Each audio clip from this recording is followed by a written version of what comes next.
재수없게 계집애들이 어딜 끼어들어. 네 딸내미 데리고 당장 나가. 제 명의로 산 30억짜리 아파트 집들이 날 시어머니가 20명의 손님 앞에서 5살짜리 제 딸을 밀치며 소리쳤습니다. 제가 새벽 4시부터 일어나 20인분 음식을 차린 그 집에서, 제 돈으로 산 그 집에서 저와 제 딸이 쫓겨나야 할 사람 취급을 받은 거죠. 그 순간 저는 웃으며 이삿짐 센터에 전화를 걸었습니다. 그러고는 시모와 남편의 짐을 마대자루에 담아 현관 밖으로 전부 내던졌어요. 하지만 그게 끝이 아니었어요. 집을 팔아버린 뒤 드러난 남편의 비밀, 그리고 그 비밀을 시어머니도 알고 있었다는 사실까지. 시댁이라는 이름으로 기생하던 사람들이 풍비박산 나는 이야기, 지금 시작합니다. 안녕하세요, 여러분. 저는 가난이 뭔지 말로 설명하는 것보다 몸으로 먼저 배운 사람이에요. 서울 변두리 반지하 단칸방에 아버지, 어머니, 저까지 세 식구가 엉켜 살았죠. 장마철이면 하수구에서 물이 역류에 올라와서 온 가족이 새벽에 벌떡 일어나 양동이로 물을 퍼내곤 했습니다. 그게 제 어린 시절의 가장 선명한 기억이에요. 비가 오면 설레는 게 아니라 무서웠고, 친구들이 우산 없이 비를 맞으며 뛰어노는 걸 보면 저는 이해가 안 됐어요. 비는 저한테 재난이었으니까요. 아버지가 돌아가시고 집안 형편이 어렵다는 걸 온몸으로 느꼈는데, 특히 잊히지 않는 날이 하나 있어요. 중학교 2학년 수학여행을 앞두고 담임 선생님이 참가비 3만 원을 내라고 했을 때였죠. 지금 생각하면 고작 3만 원인데, 그때 우리 집의 3만 원은 일주일치 반찬값이었거든요. 어머니한테 차마 말을 꺼내지 못하고 며칠을 끙끙 앓다가 결국 수학여행 당일 아침에 빈 교실에 혼자 앉아 자습을 했어요. 복도에서 들려오는 아이들의 들뜬 웃음소리가 점점 멀어지는데, 저는 책상 위에 엎드려서 아무 소리도 내지 않고 입술만 깨물었죠. 그날의 그 정적이, 그 텅 빈 교실의 공기가 아직도 가끔 꿈에 나오는데요. 고등학교에 올라가서는 공부가 유일한 탈출구라는 걸 본능적으로 알았습니다. 하지만 제게 문제집을 살 돈이 있을 리 만무했죠. 그래서 학교 쓰레기통 옆에 친구들이 다 풀고 버린 문제집이 쌓여 있는 걸 보고는 주변을 두리번거리다가 아무도 안 보는 틈에 그걸 주워 가방에 쑤셔 넣었어요. 집에 와서 지우개로 한 장 한 장 답을 지워가며 새 문제집처럼 만들었는데, 손끝이 시커멓게 될 때까지 지우개를 문질러도 연필 자국은 완전히 지워지지 않더라고요. 그 희미하게 남은 자국 위에 제 답을 써넣으면서 언젠가는 반드시 새 책을 마음껏 사는 사람이 되겠다고 이를 악물었죠. 그렇게 이를 악문 보람이 있었는지 고3 겨울에 서울대 합격 통지서가 날아왔어요.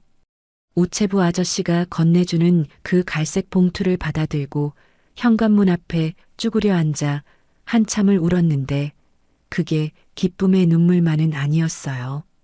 등록금이 한 학기에 몇백만 원이고 당장 교재비에 생활비에 숫자를 머릿속으로 굴려보는 순간 가슴이 철렁 내려앉았거든요. 어머니는 합격 소식을 듣고 부엌에서 미역국을 끓이면서 등을 돌린 채 어깨를 들썩이셨는데, 저는 그 뒷모습을 보면서 차마 엄마 나 학교 가고 싶어라는 말을 꺼내지 못했어요.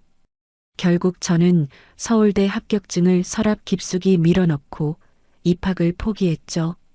어머니는 그해 겨울 내내 기침을 하시면서도 병원 한 번 안 가시고 시장에서 생선 비늘을 치셨는데, 그 갈라진 손을 볼 때마다 제 선택이 틀리지 않았다고, 아니 틀리면 안 된다고 스스로를 다독였습니다. 20살이 되던 해봄, 저는 노량진 학원가 골목 끝에 있는 허름한 복사가게에서 아르바이트를 시작했어요. 하루 종일 복사기 앞에 서서 학생들의 교재를 복사하고 스테이플러를 찍고 종이를 재단했는데 복사기에서 나오는 열기가 얼굴을 달구고 토너 냄새가 코를 찔러도 저는 불평 한마디 못했습니다. 그러다 학원에서 강사 보조를 구한다는 공고를 보고 달려갔는데 면접이랄 것도 없이 그 자리에서 바로 조교로 뽑혔죠. 인기 강사의 판서를 대신 정리하고 교재 원고를 타이핑하고 수강생 출석 체크에 전화 상담까지 할 수 있는 건 뭐든 다 했어요. 그때부터 8년이라는 시간이 정신없이 흘러갔는데 저는 하루에 4시간도 채 못 자면서 버텼습니다. 새벽 2시에 교재 원고를 마감하고 아침 6시에 학원 문을 열고 낮에는 강의 보조를 하고 저녁에는 학생들 질문을 받아주고 밤에는 다시 원고를 쓰는 생활이 돌고 돌았죠. 눈이 충혈되어 빨갛게 부어올라도 허리가 끊어질 듯 아파서 의자에 제대로 앉지 못해도 저는 멈추지 않았어요. 멈추면 다시 그 반지하로 돌아갈 것 같았거든요. 그리고 28, 드디어 강사로 데뷔하는 날. 강의실 문을 열었는데 200석짜리 강의실에 달랑 3명이 앉아 있더라고요. 텅 빈 의자들이 저를 비웃는 것 같아서 목이 바짝 탔지만 저는 3명 앞에서 200명이 앉아 있는 것처럼 강의했습니다. 목이 쉬도록 열강하고 하나라도 더 알려주려고 시간이 끝나도 붙잡고 설명했죠. 그 3명이 입소문을 내주면서 다음 달에는 15명이 왔고 그 다음 달에는 30명, 반년이 지나자 100명을 넘겼고 1년 만에 마감 강사 타이틀을 달았어요. 연수익 5억이라는 숫자를 통장에서 확인한 날 저는 어머니한테 전화해서 딱 한마디만 했어요. 엄마, 나 이제 돈 벌어. 어머니는 한참 동안 아무 말이 없으시다가 코를 훌쩍이는 소리만 수화기 너머로 들려왔죠. 와인 동호회라는 데를 처음 나가게 된 것도 그 무렵이었습니다. 학원 동료가 언니 맨날 학원이랑 집만 왔다 갔다 하면 어떻게 사람도 좀 만나라며 억지로 끌고 갔는데 거기서 남편을 만났어요. 첫인상은 나쁘지 않았어요. 깔끔한 셔츠에 단정한 머리, 대기업 대리 명함을 내밀면서 와인잔을 기울이는 모습이 제법 듬직해 보였죠. 그때는 전혀 몰랐어요. 그 듬직함이 전부 껍데기라는 걸. 남편은 처음 몇 번의 모임에서는 저한테 특별한 관심을 보이지 않았어요. 그런데 어느 날 동호회 회식 자리에서 제가 결제하는 걸 옆에서 봤나 봐요. 다음 모임부터 갑자기 태도가 완전히 달라지더라고요. 항상 제 옆자리를 차지하고 차 문을 열어주고 모임이 끝나면 집까지 바래다 주겠다고 하고 매일 아침 오늘도 힘내세요라는 문자를 보내왔죠. 나중에 알고 보니 그날 핸드폰에 뜬 제 통장 잔고와 동호회 회원 명부에 적힌 제 직업란을 본 거였더라고요. 통장 잔고와 연봉을 짐작한 순간 그 사람의 눈빛이 바뀐 거였죠. 하지만 그때 저는 태어나서 처음으로 누군가한테 그렇게 집중적으로 관심을 받아본 거라 그게 진심인 줄 착각했습니다. 가난 때문에 연애 한번 제대로 못 해본 제가 그 어설픈 구애에 마음이 흔들렸던 거죠. 교제 기간은 짧았어요. 6개월 만에 결혼 이야기가 나왔고 상견례 날짜가 잡혔죠. 어머니는 시장에서 제일 비싼 한복을 맞춰 입으시고는 긴장한 기색이 역력해 보이셨어요. 그리고 상견례 자리에 시어머니가 들어오는 순간 공기가 싸늘하게 바뀌었어요. 인사를 하는데 시어머니는 위에서 아래로 저를 훑어보더니 어머니를 쳐다보며 입을 열었죠. 애비 없는 집안이라 가정교육을 제대로 못 받았겠네. 우리 아들이 고생 좀 하겠어요. 어머니의 젓가락 쥔 손이 파르르 떨리는 게 보였어요. 저는 식탁 밑에서 어머니 손을 꽉 잡았는데 어머니 손바닥에 땀이 축축하게 배어 있었죠. 어머니는 아무 말도 못하시고 고개만 숙이셨는데 그 모습이 너무 작아 보여서 제 심장이 쪼그라드는 것 같았습니다. 그때 일어서서 나왔어야 했는데 저는 그러지 못했어요. 남편이 될 사람이 시어머니 팔을 잡으며 엄마 왜 그래 하고 말리는 척했지만 그 목소리에는 진심이 실려 있지 않았다는 걸 왜 몰랐을까요? 그저 상황을 넘기려는 얄팍한 수습이었을 뿐인데 저는 그마저도 다정함으로 착각해버렸죠. 결혼이라는 것에 대한 환상이, 처음 받아보는 관심이 제 판단력을 완전히 흐려놓은 거였어요. 돌이켜보면 모든 신호는 그날 상견례 식탁 위에 다 올라와 있었는데 저는 보고도 못 본 척한 거나 다름없었죠. 그게 제 인생에서 가장 큰 실수의 시작이었어요. 결혼 준비는 오롯이 제 몫이었습니다. 혼수라는 게 원래 양가에서 나누어 준비하는 거라고들 하잖아요. 그런데 시댁에서는 단 한 푼도 보태지 않았죠. 저는 그동안 모아둔 돈에서 5천만 원어치 혼수를 장만했는데 냉장고부터 세탁기, 에어컨, 침대, 소파까지 하나하나 고르느라 한 달을 꼬박 돌아다녔어요. 거기에 예단으로 1억을 따로 준비했죠. 시어머니가 줬던 모욕은 애써 모른 채 하며 저는 예의를 갖춰야 한다는 생각에 이를 악물고 정성껏 싸들고 갔어요. 예단을 받아든 시어머니의 표정이 아직도 생생하네요. 봉투를 열어 수표를 확인하는 순간 눈이 휘둥그레지더니 입꼬리가 귀에 걸릴 만큼 올라갔거든요. 상견례 때 애비 없는 집안이라며 콧방귀를 뀌던 그 얼굴이 돈을 보자마자 우리 며느리 참 야무지다로 180도 바뀌는 걸 보면서 저는 속이 쓰리면서도 한편으로는 안도했습니다. 이 정도면 앞으로 좀 인정해 주시겠지 라는 어리석은 기대를 품었으니까요. 결혼식을 올리고 신혼여행을 다녀온 지 겨우 석 달이 지났을 때였어요. 어느 날 저녁 남편이 소파에 드러누워 리모컨을 만지작거리다가 느닷없이 말을 꺼냈죠. 나 회사 그만두려고. 저는 싱크대에서 설거지를 하다가 손을 멈추고 돌아봤어요. 남편은 천장을 멍하니 올려다보면서 한숨을 푹 내쉬더니 이렇게 말하더라고요. 매일 상사한테 깨지면서 월급 받는 거 비전이 없어. 나는 내 사업을 하고 싶어. 가슴이 철렁 내려앉았지만 저는 최대한 침착하게 물었어요. 무슨 사업을 하고 싶은 건지, 사업 계획은 있는 건지, 자본금은 어떻게 마련할 건지. 그런데 남편의 대답이라는 게 고작 요즘 카페가 대세잖아. 강남에 분위기 좋은 카페 하나 차리면 대박 날 거야 라는 수준이었어요. 시장 조사도 안 했고 매출 예상도 없고 그냥 분위기가 좋으면 사람이 올 거라는 막연한 환상뿐이었죠. 저는 단호하게 말렸습니다. 지금 안정적인 직장이 있는데 왜 위험을 감수해? 사업이 그렇게 쉬운 게 아니야. 남편의 표정이 순식간에 굳어지더니 소파에서 벌떡 일어나 당신은 맨날 나를 무시해. 내가 뭘 하겠다고 하면 꼭 찬물을 끼얹는다니까라며 방문을 쾅 닫고 들어가 버렸어요. 저는 그 뒷모습을 보면서 한숨을 삼켰는데 그날 밤 남편이 시어머니한테 전화하는 소리가 방문 너머로 들려왔죠. 다음 날 아침 시어머니한테서 전화가 왔어요.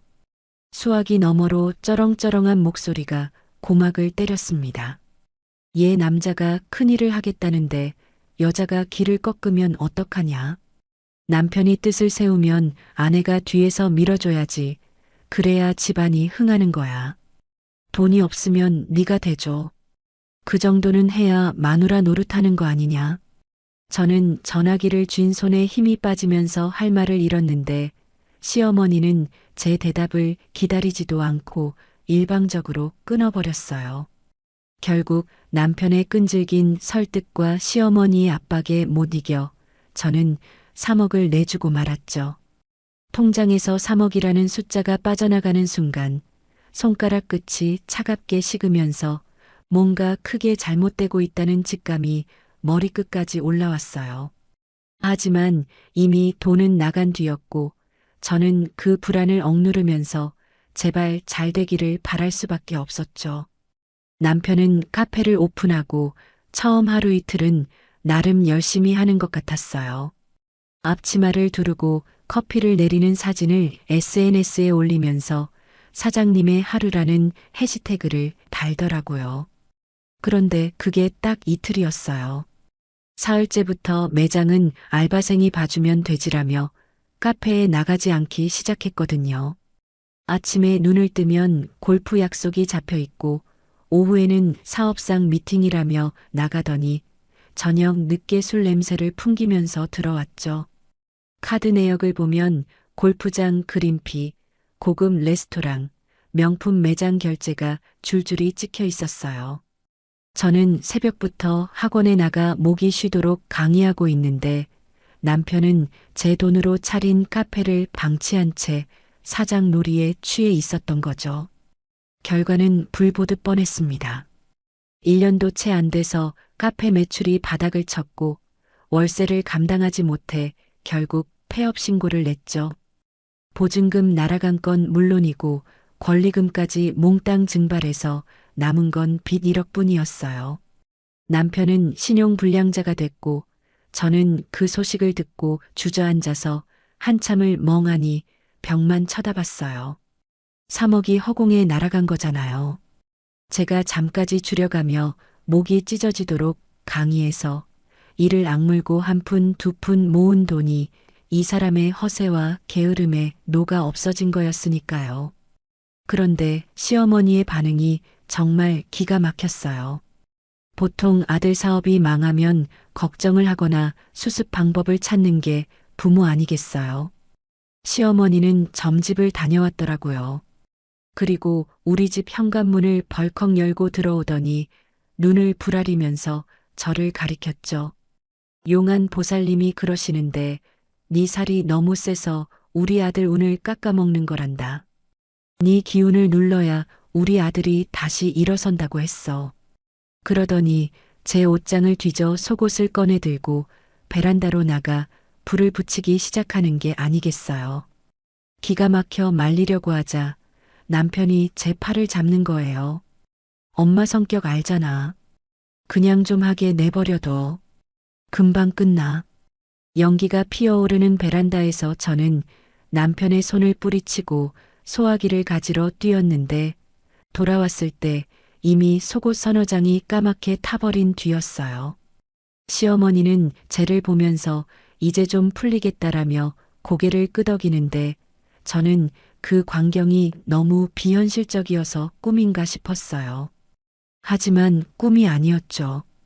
이게 제 현실이었으니까요. 카페가 망한 뒤에도 남편은 좀처럼 달라지지 않았어요. 아니, 오히려 더 심해졌죠. 아침에 일어나면 거실 소파에 늘어져서 게임을 하고 점심때쯤 일어나 냉장고를 뒤져 먹을 걸 찾고 오후에는 다시 게임을 하다가 저녁에 밥을 시켜 먹고 그러다 새벽에 잠드는 생활을 반복했습니다. 저는 그 사이에 강의로 번 돈으로 생활비를 대고 시댁에 매달 용돈을 보내고 남편이 남긴 빚을 조금씩 갚아 나갔어요. 제 통장에서 돈이 빠져나가는 속도와 남편이 소파에 누워있는 시간이 정비례하는 걸 보면서 이 사람은 남편이 아니라 제가 부양하는 또 한 명의 식구라는 걸 인정하지 않을 수 없었죠. 임신 소식을 알게 된 건 그 즈음이었어요. 입덧이 시작되면서 강의 중에 몇 번이나 화장실로 뛰어가야 했는데 저는 수강생들한테 미안해서 물을 한 모금 마시고 다시 강단에 올라가 아무 일 없다는 듯 웃으면서 강의를 이어갔어요. 학원에서 집까지 오는 지하철 안에서 손잡이를 잡고 서 있으면 속이 울렁울렁 올라오는데 집에 돌아가면 남편은 변함없이 소파에 누워 게임을 하고 있었죠. 병원 검진 날이면 저 혼자 접수하고 혼자 초음파를 보고 혼자 의사 선생님 설명을 듣고 나왔어요. 초음파 화면에 콩알만한 생명이 꿈틀거리는 게 보였을 때 저는 모니터를 보면서 약속했습니다. 이 아이만큼은 저처럼 힘들게 살지 않게 해주겠다고요. 출산은 강의를 준비하다 급하게 진행되었어요. 남편은 전화도 받지 않아 혼자 택시를 타고 병원에 갔네요. 분만실에서 이를 악물고 힘을 주는 동안 옆에는 의사와 간호사밖에 없었는데 아기의 첫 울음소리가 분만실을 채우는 순간 저는 온몸에 힘이 빠지면서 눈물이 주르륵 흘러내렸습니다. 간호사가 갓 태어난 딸을 제 가슴 위에 올려줬는데 그 작고 따뜻한 체온이 제 피부에 닿는 순간 세상에 이렇게 완벽한 존재가 있을 수 있다는 게 믿기지 않았죠. 저는 딸의 쭈글쭈글한 얼굴을 손가락으로 조심스럽게 쓸어내리면서 우리 아가 고생했어. 엄마가 평생 지켜줄게라고 속삭였어요. 남편은 다음날 오후가 다 되어서야 병원에 나타났는데 손에는 아무것도 없이 빈손으로 왔더라고요. 그리고 인큐베이터 너머로 딸을 힐끗 보고는 복도에 나가서 통화를 하기 시작했어요. 엄마, 딸이야. 아들 아니고. 수화기 너머로 시어머니의 날카로운 목소리가 새어나왔습니다. 고추 달고 나왔어야지. 아들을 낳아야 대를 잇지. 나는 안 갈란다. 볼 것도 없어? 시어머니는 결국 병원에 코빼기도 비추지 않았어요. 축하 전화 한 통도 미역국 한 그릇도 없었죠. 저는 병실 침대에 누워 천장의 형광등 불빛을 바라보면서 입술을 꽉 깨물었습니다. 갓 태어난 제 딸이 무슨 잘못을 했다고 태어나자마자 환영받지 못하는 건지 그 서러움이 온몸을 타고 올라와서 베개에 얼굴을 묻고 소리 없이 울었어요. 그리고 해가 바뀔 때마다 어김없이 반복되는 일이 하나 있었는데 신우이한테서 카톡이 오는 거였어요. 생일이 다가오면 어김없이 명품 가방이나 지갑 사진을 캡처해서 보내왔는데 올해는 이거 사주면 안 돼? 도 아니고 그냥 사진만 툭 보내고 끝이에요. 마치 쇼핑 목록을 전달하듯 당연하다는 듯이. 처음에는 신우이와 좋은 관계를 유지하고 싶어서 눈 딱 감고 사줬는데 해마다 금액이 올라가더라고요. 200만 원짜리가 300만 원이 되고 어느 해에는 500만 원짜리 가방 사진이 떡하니 와 있었죠. 저는 그 화면을 한참 들여다보다가 한숨만 내쉬고 결제 버튼을 눌렀는데 그때마다 드는 생각은 하나였어요. 이 사람들은 저를 가족이 아니라 현금 인출기로 보는 거구나. 그래도 저는 꾹 참았습니다. 가족이니까, 남편의 가족이니까 내가 조금만 더 참으면 나아지겠지 하는 희망 같은 걸 붙잡고요. 지금 생각하면 그게 희망이 아니라 착각이었다는 걸 알지만 그때는 정말 몰랐어요. 이 사람들의 본색이 아직 바닥을 드러내지 않았다는 걸요. 딸이 4살이 되던 해 저는 드디어 오랫동안 꿈꿔왔던 결정을 내렸어요. 강남의 아파트를 사기로 한 거죠. 10년 넘게 강의하면서 한 푼, 두 푼 모아온 돈의 대출까지 끌어모아서 30억짜리 아파트를 계약했는데 부동산 사무실에서 계약서에 도장을 찍는 순간 얼마나 떨렸는지 모르겠어요. 반지하 단칸방에서 빗물을 퍼내며 엉켜 살던 그 어린 시절의 제가 지금 강남 아파트 계약서에 도장을 찍고 있다는 게 현실이 아닌 것 같았거든요. 부동산 사장님이 축하드립니다 하고 악수를 건네는데 저는 그 손을 잡으면서 코끝이 찡하게 올라오는 걸 간신히 참았어요. 등기부등본에 찍힌 제 이름 석자, 박수진. 그 세 글자가 그날따라 유난히 빛나 보였죠. 당연히 제 명의로 등기를 쳤어요. 남편은 신용불량자라 공동명의 자체가 불가능했거든요. 대출 심사에서도 소득 증빙에서도 이 집에 남편이 기여한 부분은 단 한 줄도 없었죠. 그런데 남편이 등기를 마치고 온 날 저녁에 거실에서 맥주를 마시면서 슬쩍 말을 꺼내더라고요. 엄마한테는 내 명의라고 해놨어. 장남 체면이 있는데 마누라 명의 아파트에 산다고 하면 내가 어떻게 되겠어. 저는 맥주캔을 내려놓으면서 그 남자 얼굴을 한참 쳐다봤어요. 땡전 한 푼 보탠 것 없으면서 체면을 따지는 그 뻔뻔함이 기가 막혔지만 그때도 저는 참았습니다. 시어머니가 알면 또 무슨 난리를 칠지 뻔했으니까 차라리 모르는 게 약이라고 생각했죠. 물론 그 거짓말이 나중에 얼마나 큰 불씨가 될지는 상상도 못했지만요. 입주 전에 인테리어 공사를 시작했는데 저는 업체 사장님과 상의하면서 하나하나 직접 골랐어요. 거실 바닥재부터 주방 타일, 아이방 벽지까지 딸이 뛰어다녀도 안전하고 예쁜 공간을 만들어주고 싶었거든요. 그런데 공사가 한창이던 어느 날 현장 감독님한테서 전화가 왔습니다. 사모님, 지금 어떤 분이 오셔서 주방 상판을 대리석으로 바꾸라고 하시는데요. 시어머니였어요. 어떻게 주소를 알아냈는지 혼자 찾아와서 인테리어 업체 직원들한테 이래라 저래라 지시를 내리고 있었던 거죠. 제가 허겁지겁 달려가 보니 시어머니가 공사 현장 한가운데 서서 벽지 샘플을 들고 흔들면서 이런 싸구려 말고 저 꽃무늬로 해 하고 있었는데 저는 속에서 불이 확 올라왔지만 업체 직원들 앞에서 시어머니와 부딪히고 싶지 않아 꾹 눌러 삼키고 어머님, 이건 제가 다 정해놓은 거예요. 신경 안 쓰셔도 됩니다 하고 최대한 부드럽게 말했죠. 시어머니는 콧등에 주름을 잡으며 내가 이 집에서 살 건데 내 취향도 안 맞춰주냐고 했는데 저는 그 순간 귀를 의심했어요. 이 집에서 살겠다니 합가 이야기는 한 번도 나온 적이 없었거든요. 그로부터 열흘 뒤 시어머니가 남편을 통해 정식으로 통보를 해왔어요. 남편이 저녁을 먹다 말고 젓가락을 내려놓더니 눈치를 보면서 입을 열었죠. 엄마가 이제 나이도 있고 혼자 사시기 힘드시대. 우리 집 들어와서 손녀 봐주면서 사시겠다고. 살던 전셋집은 이미 빼기로 했대. 저는 국을 뜨던 손을 멈추고 남편을 똑바로 봤어요. 이미 전셋집을 뺐다는 건 제 동의를 구할 생각조차 없었다는 뜻이었으니까요. 저는 단호하게 고개를 저었습니다.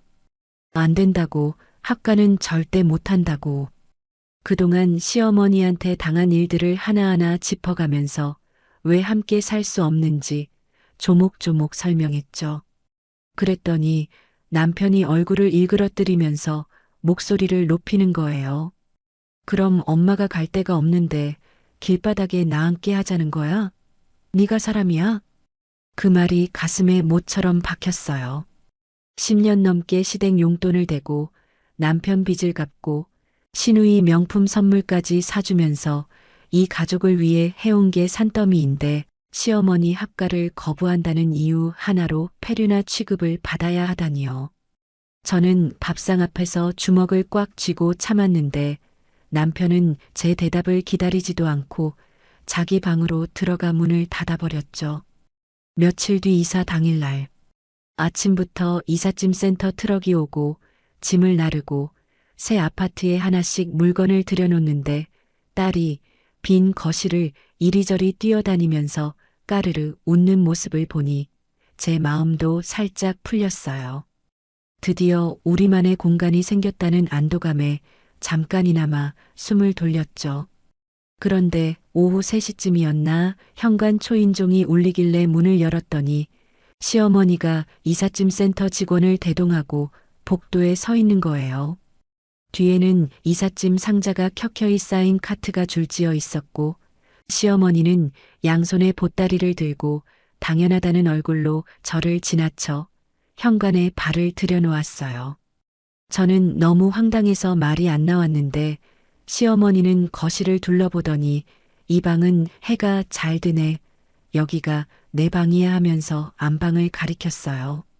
제가 부부 침실로 쓰려고 침대까지 다 들여놓은 안방을요. 저는 어머님, 안방은 안 됩니다. 작은 방을 드릴 테니 작은 방을 쓰세요 하고 말했지만 시어머니는 제 말을 씹고 안방으로 들어가 커튼을 열어젖히면서 안방은 어른이 쓰는 거야. 너는 건너방 가서 자하고 선언하듯 말했죠. 남편은 그 옆에 서서 아무 말도 안 하더라고요. 저는 남편을 돌아보면서 눈으로 뭐라고 좀 해라고 호소했는데 남편은 시선을 피하면서 이삿짐 상자를 안방으로 나르기 시작했어요. 그 순간 저는 이 집에서 제가 주인이 아니라 세입자가 된 기분이 들었죠. 30억을 들여 제 이름으로 산 집인데 저는 건너방으로 밀려나고 시어머니가 안방 주인이 된 거예요. 주말은 더 지옥이었어요. 토요일 아침이면 시누이가 조카 둘을 데리고 현관문을 열고 들어왔습니다. 초인종도 안 누르고 비밀번호를 찍고 들어오는 건 예산일이었어요. 7살, 5살짜리 조카들이 신발도 안 벗고 거실을 뛰어다니면서 소파 위에서 점프하고 장난감을 바닥에 내동댕이 치고 그야말로 전쟁터가 따로 없었어요. 시누이는 거실에 앉아 핸드폰만 만지면서 아이들을 전혀 제지하지 않았고 시어머니는 아이들이 뛰어노는 게 당연한 거지. 그것도 모르냐 하면서 오히려 저를 나무랐죠. 일요일 저녁이 되어 시누이가 돌아가고 나면 거실은 폭격 맞은 것처럼 엉망이었는데 그걸 치우는 건 당연히 저 혼자였어요. 남편은 방에서 게임을 하고 있었고 시어머니는 안방에서 TV를 보고 있었죠. 저는 무릎을 꿇고 카펫에 엎드려 과자 부스러기를 줍다가 문득 고개를 들어 거실을 둘러봤어요. 30억을 들여 꾸민 이 집이 제가 꿈꿨던 보금자리가 이렇게 되어야 하는 건가 싶어서 손에 쥔걸레를 꽉 움켜쥔 채 한참을 그 자리에 앉아 있었죠. 딸이 자기 방에서 나와 제 옆에 쭈그려 앉더니 작은 손으로 과자 부스러기를 하나 집어 쓰레기통에 넣는 거예요. 엄마, 내가 도와줄게. 그 한마디에 코끝이 시큰해지면서 눈물이 핑 돌았지만 딸 앞에서 우는 모습을 보이고 싶지 않아서 억지로 웃어 보이면서 딸의 머리를 쓰다듬었어요. 우리 딸 고마워. 그렇게 말하면서도 속으로는 이 상황을 언제까지 견뎌야 하는 건지 끝이 보이지 않는 터널 속을 걷는 기분이었어요. 학과를 시작하고 한 달쯤 지났을 때였어요. 어느 날 저녁 강의를 마치고 돌아오니 시어머니가 거실 식탁에 앉아서 전화 통화를 하고 있었는데 제가 들어오는 것도 모르고 신이 나서 떠들고 있더라고요. 그래, 우리 아들이 강남에 30억짜리 아파트를 딱 장만했다니까. 그럼 집들이를 해야지. 이번 주 일요일에 다 와. 교회 권사님들도 불러. 응응, 한 20명 정도? 저는 현관에서 신발을 벗다 말고 그 자리에 얼어붙었어요. 집들이를 한다는 이야기를 저한테는 한마디도 하지 않고 시어머니가 혼자서 사람들을 초대한 거였어요. 통화가 끝나기를 기다렸다가 조심스럽게 말을 꺼냈죠. 어머님, 집들이 이야기는 저한테 먼저 상의를 하셔야죠. 이번 주 일요일은 강의 자료 준비도 있고 갑자기 20명을 맞을 준비가 안 돼요. 시어머니가 TV 리모컨을 탁 내려놓으면서 저를 올려다봤는데 그 눈빛이 마치 하인이 주인한테 말대꾸하는 걸 보는 것 같은 표정이었어요. 내 아들 집에서 내가 사람을 부르겠다는데 네가 무슨 상관이야? 네가 이 집 주인이야? 그 말이 가슴을 후벼 팠지만 저는 이를 악물고 삼켰어요. 이 집 주인이 누군지 등기부등본을 들이밀고 싶은 충동을 꾹 눌렀죠. 하지만 시어머니는 거기서 멈추지 않았어요. 집들이 음식 이야기를 꺼내면서 제 신경을 한 올 한 올 긁기 시작했거든요. 출장 뷔페 같은 건 정성이 없어서 안 돼. 직접 만들어야지. 잡채에 갈비찜, 전 종류별로 다 부치고 잔치국수에 과일까지. 20인분이니까 넉넉하게 해. 저는 입이 떡 벌어졌어요. 평일 내내 강의를 하고 주말에는 교재 원고를 쓰느라 잠도 제대로 못 자는데 20인분 요리를 직접 하라니요. 제가 어머님, 제가 요리까지 다 하기는 현실적으로 힘들어요. 출장 뷔페를 부르면 깔끔하고 좋잖아요 하고 다시 한번 말씀드렸더니 시어머니가 벌컥 화를 내면서 목소리를 높이는 거예요. 출장 뷔페? 남의 집 집들이에 와서 업체 음식 먹으면 그게 뭔 체면이야. 내 얼굴에 먹칠하겠다는 거지? 며느리가 손수 차려야 정성이고 예의지. 남편은 그 옆에서 귤을 까먹으면서 엄마 말대로 해. 귀찮게 왜 자꾸 부딪혀 하고 한마디 던지고는 방으로 들어가 버렸어요. 이미 시어머니가 초대한 사람들에게 전부 연락을 돌린 뒤라 취소할 수도 없는 상황이었죠. 집들이 당일 새벽 4시 알람도 울리기 전에 눈이 떠졌어요. 부엌에 들어가 앞치마를 두르고 냉장고를 열었는데 식재료가 빼곡하게 들어차 있는 걸 보니 앞이 막막해지더라고요. 갈비를 양념에 재우고 당면을 삶고 전을 부치느라 기름이 팔뚝에 튀어 빨갛게 달아올랐는데 오전 내내 부엌을 벗어나지 못했어요.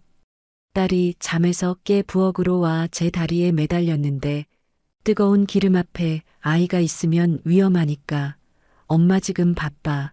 방에 가서 놀고 있어 하고 달래서 보냈죠. 딸의 풀이 죽은 뒷모습을 보면서 가슴이 콕콕 쑤셨지만 프라이팬 위에 전이 타들어가고 있어서 돌아볼 여유가 없었어요. 그 시간에 남편은 뭘 하고 있었냐고요? 거실 소파에 드러누워서 TV로 예능 프로그램을 틀어놓고 킥킥거리고 있었습니다. 제가 구슬땀을 흘리면서 부엌과 거실을 오가는데 남편은 고개도 돌리지 않고 화면만 보면서 과자를 집어 먹더라고요. 제가 접시 좀 꺼내줘 하고 부탁했더니 의자 밟고 올라가서 네가 꺼내 하고 손가락으로 찬장을 가리키는 게 전부였죠. 저는 이 집에 어른이 셋이나 있는데 왜 저 혼자만 새벽부터 땀을 흘리고 있어야 하는지 그 부당함이 목구멍까지 차올랐지만 손님들이 오기 전에 음식을 다 차려놓아야 한다는 압박감에 감정을 누르고 또 눌렀어요. 정오가 되자 초인종이 쉴 새 없이 울리기 시작했어요. 시어머니, 교회 권사님들, 동네 계모임 이웃들, 먼 친척까지 현관문을 열 때마다 낯선 얼굴들이 쏟아져 들어왔는데 시어머니는 거실 한가운데 서서 어서 오세요. 우리 아들이 장만한 집이에요 하면서 의기양양하게 사람들을 맞았죠. 손님들이 거실과 주방을 둘러보며 감탄하는 소리가 들릴 때마다 시어머니는 어깨를 더 으쓱했고 저는 주방 구석에서 과일을 깎고 있었습니다. 그때 시어머니가 주방 쪽으로 성큼 걸어오더니 앞치마를 하나 집어들고 저한테 던지듯 내밀었어요. 그렇게 죽상을 하고 서 있을 거면 아예 주방에서 나오지 말고 과일이나 깎아라. 손님들이 다 듣는 앞에서요. 저는 손에 쥔 과도를 꽉 움켜쥐면서 입술을 깨물었는데 손님들 시선이 일제히 저한테 쏠리는 게 느껴져서 얼굴이 화끈하게 달아올랐어요. 그중 한 분이 시어머니한테 며느리가 돈 잘 벌어서 좋겠어요. 이런 집에 사시게 됐으니 하고 말했는데 시어머니의 대답이 정말 귀를 의심하게 만들었죠. 아이고, 학원 강사인 제가 벌면 얼마나 번다고. 다 우리 아들 돈으로 이 집까지 산 건데 여자가 밖으로 돌면 집안이 망한다니까요. 손님들이 고개를 끄덕이면서 맞장구를 치는데 저는 주방 싱크대를 잡은 손에 힘이 들어가면서 눈앞이 하얘지더라고요. 이 집에 남편이 보탠 돈은 단 1원도 없는데 모든 공을 아들에게 돌리고 저를 밥하는 여자 정도로 깎아내리는 시어머니를 보면서 10년 넘게 쌓아온 분노가 식도를 타고 올라오는 기분이었죠. 하지만 저는 과일 접시를 들고 거실로 나가면서 입꼬리를 억지로 올렸어요. 아직은 아니다. 여기서 터뜨리면 안 된다고 스스로를 다잡으면서요. 그때 안방 문이 열리면서 제 딸이 나왔어요.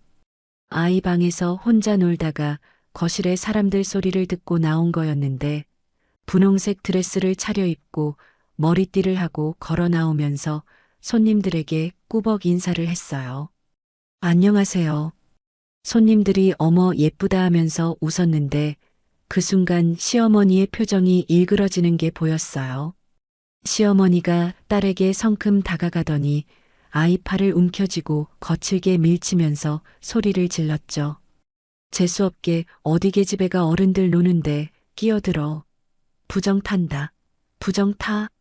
딸이 중심을 잃고 뒤로 넘어졌어요. 바닥에 엉덩방아를 찧은 딸이 깜짝 놀라 눈을 크게 뜨더니 입을 벌리고 울음을 터뜨렸는데 그 울음소리가 거실 전체를 꽉 채웠어요. 저는 주방에서 뛰쳐나와 딸에게 달려갔는데 시어머니는 아이가 우는 것도 아랑곳하지 않고 계집년들은 빨리 나가 손님들 앞에서 울면 재수 없어 하며 손을 내저었죠. 딸을 안아 올리는 순간 아이의 팔뚝에 시어머니 손가락 자국이 빨갛게 찍혀 있는 게 보였어요. 그 자국을 본 순간 제 머릿속에서 무언가가 툭 하고 끊어지는 소리가 들렸어요. 지난 몇 년간 시어머니에게 당했던 모욕들, 속옷을 태우던 날, 안방을 빼앗기던 날, 가방을 허락도 없이 들고 나가던 날, 학원 강사를 무시하던 수없이 많은 말들, 그 모든 것이 한꺼번에 솟구쳐 올라오면서 제 안에 단단하게 잠겨있던 뚜껑이 와장창 열려버렸죠. 저는 울고 있는 딸을 소파에 조심스럽게 내려놓고 딸의 이마에 입술을 가만히 대주었어요. 그리고 자리에서 천천히 일어나 거실 한가운데로 걸어갔죠. 식탁을 발로 힘껏 걷어차니 쩡 하는 소리와 함께 접시들이 바닥에 떨어져 산산조각 났고 음식이 사방으로 튀었어요. 새벽 4시부터 만든 갈비찜이, 전이, 잡채가 바닥에 널브러졌는데 저는 눈 하나 깜짝하지 않았습니다. 손님들이 비명을 지르며 벽 쪽으로 물러나고 시어머니가 눈이 휘둥그레져서 한 발짝 뒤로 물러서는 게 보였는데 저는 그 모든 시선을 정면으로 받으면서 시어머니를 똑바로 쳐다봤어요. 가슴속에서 들끓는 것이 목구멍까지 차올라 있었고 제 몸 전체가 부들부들 떨리고 있었지만 머릿속은 오히려 기이할 만큼 맑아지더라고요. 참는 건 여기까지라고, 이제는 더 이상 한 발짝도 물러나지 않겠다고 그 결심이 온몸의 세포마다 스며드는 게 느껴졌죠. 시어머니의 겁에 질린 눈동자를 마주보면서 시어머니의 멱살을 움켜쥐었어요. 제 손가락이 시어머니의 옷깃을 비틀어 잡는 순간 거실에 있던 손님들이 일제히 숨을 삼키는 소리가 들렸죠. 시어머니가 눈을 휘둥그레 뜨면서 제 손목을 잡으려 했지만 저는 놓지 않았어요. 오히려 한 발짝 더 다가서면서 시어머니의 얼굴을 정면으로 마주봤죠. 지금 내 딸한테 뭐 한 거야? 5살짜리 애한테 손을 대? 네가 사람이야? 제 목소리가 거실 전체를 울렸는데 스스로도 놀랄 만큼 차갑고 낮은 톤이었어요. 몇 년 동안 참고 눌러왔던 분노가 한꺼번에 터져 나오는데 이상하게도 소리를 지르는 게 아니라 오히려 목소리가 가라앉더라고요. 정말로 분노가 극에 달하면 사람이 고함을 치는 게 아니라 조용해진다는 걸 그때 처음 알았어요. 시어머니의 눈동자가 흔들리면서 입술이 파르르 떨리기 시작했는데 그 모습을 보면서도 저는 손에 힘을 풀지 않았죠. 남편이 제 팔을 잡으면서 소리를 질렀어요. 미쳤어? 손님들 앞에서 이게 무슨 짓이야? 저는 남편을 돌아봤어요. 그리고 왼손을 빼내 남편의 뺨을 잇는 힘껏 때렸죠. 찰싹하는 소리가 거실에 쨍하게 울리면서 남편의 고개가 옆으로 돌아갔습니다. 남편이 뺨을 감싸 쥐고 멍한 얼굴로 저를 바라봤는데 저는 그 눈을 똑바로 쏘아보면서 말했어요.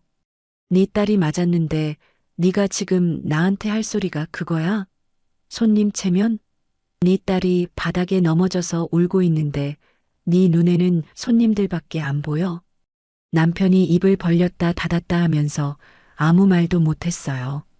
시어머니가 멱살을 잡힌 채로 인연이 시어미한테 손을 대 하고 악을 쓰기 시작했는데 저는 시어머니를 밀어 소파에 앉히고 돌아서서 핸드폰을 꺼냈어요.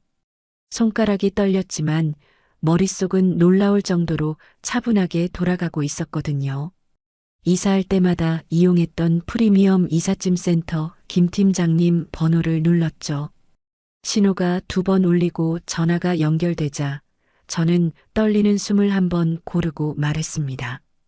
팀장님, 저 박수진이에요. 지금 당장 우리 집으로 와주셔야 해요. 인원 2배로 불러주시고 사다리차 2대 보내주세요. 비용은 3배 드릴 테니까 지금 바로요. 김 팀장님이 지금요?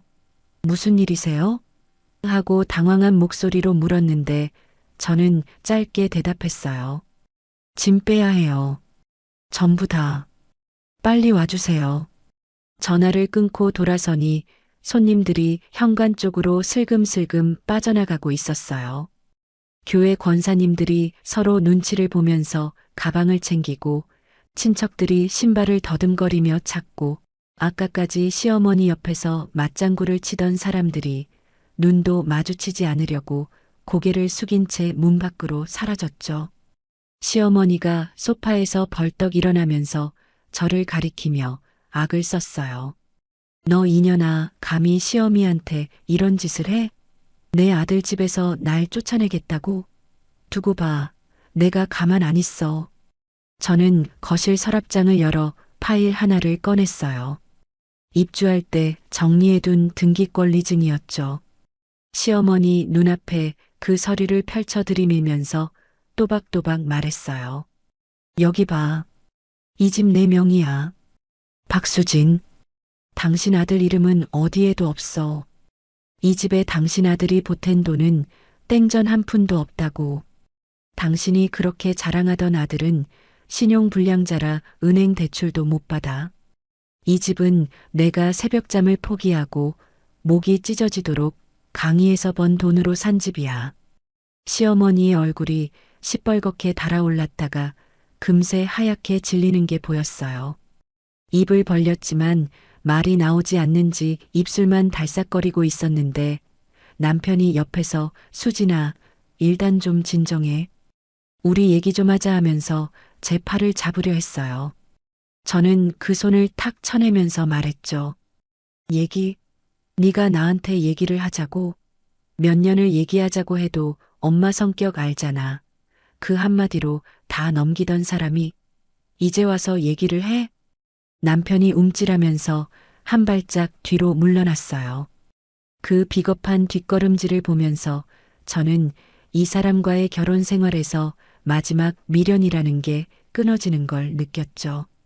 그로부터 정확히 20분 뒤 현관 초인종이 울렸어요. 문을 열자 건장한 남자 직원 10명이 작업복 차림으로 복도에 줄지어 서 있었고 아파트 뒤편에는 사다리차 2대가 이미 도착해 있었어요. 김 팀장님이 앞에 서서 사모님 왔습니다 하고 인사하자 저는 고개를 끄덕이고 거실을 가리키며 말했습니다. 저 소파 옆에 앉아 있는 할머니 짐이랑 저기 서 있는 남자 짐 전부 빼주세요. 창밖으로 던져도 좋으니까 당장 치워주세요. 직원들이 일사불란하게 움직이기 시작했어요.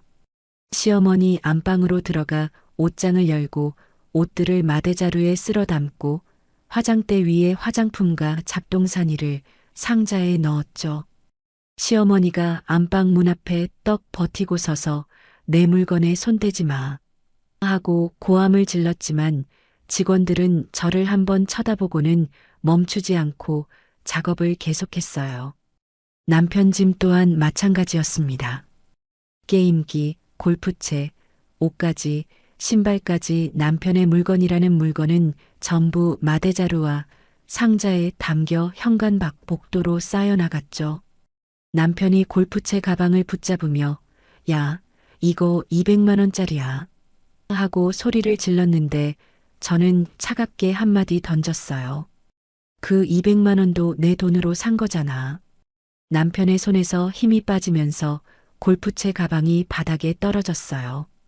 시어머니의 옷가지와 살림들이 마대자루에 담겨 현관 밖으로 하나씩 내동댕이 쳐지는 모습을 저는 팔짱을 끼고 지켜봤는데 가슴속이 후련하기보다는 오히려 허탈한 느낌이 먼저 밀려오더라고요. 이 사람들과 가족이 되려고 쏟은 시간과 돈과 감정이 마대자루에 담긴 짐처럼 허무하게 버려지는 기분이었으니까요. 시어머니가 복도로 밀려나면서 주저앉아 울기 시작했는데 여기가 내 아들 집인데 네가 무슨 권리로 이래 하고 바닥을 치면서 발악했어요.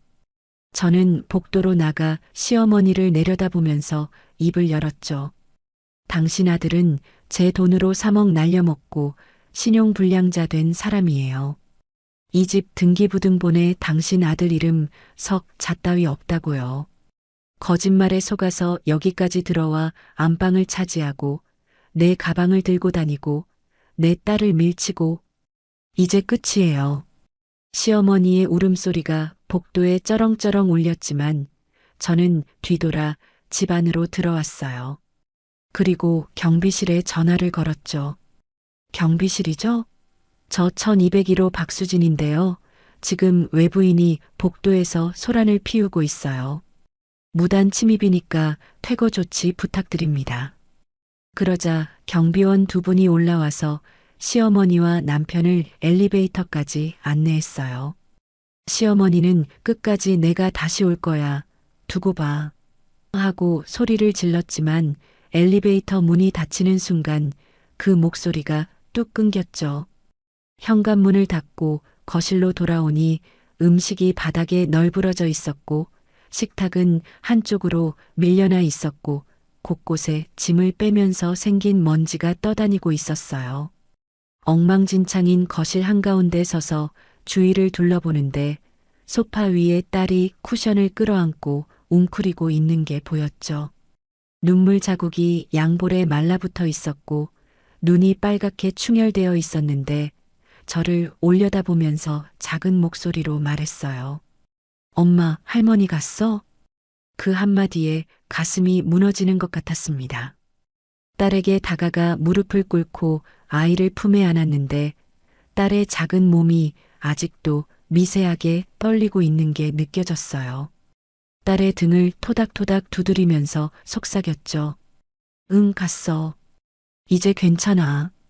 엄마가 있으니까 아무도 우리 딸 못 건드려. 딸이 제 목을 양팔로 꼭 감싸 안았는데 그 작은 손의 힘이 생각보다 세서 저는 목이 꽉 조여오는 느낌이 들었어요. 딸의 머리카락에 얼굴을 묻으면서 저는 소리 없이 입술을 깨물었는데 눈물이 한 방울, 두 방울 딸의 머리카락 위로 떨어지는 걸 막을 수가 없었어요. 하지만 이건 슬픔의 눈물이 아니었어요. 이제 더 이상 참지 않아도 된다는 해방감과 지켜야 할 것을 지켰다는 안도감이 뒤섞인 눈물이었죠. 딸의 팔뚝에 남아있는 시어머니의 손가락 자국을 손끝으로 가만히 쓸어내리면서 저는 다짐했어요. 이 아이한테 다시는 이런 일을 겪게 하지 않겠다고, 이 집에서 딸과 둘이 당당하게 살아가겠다고, 그리고 이 결혼이라는 족쇄를 완전히 끊어내겠다고요. 거실 창 너머로 해가 기울면서 노을이 번지고 있었는데 그 붉은 빛이 엉망이 된 거실 바닥 위에 비스듬히 내려앉아 있었어요.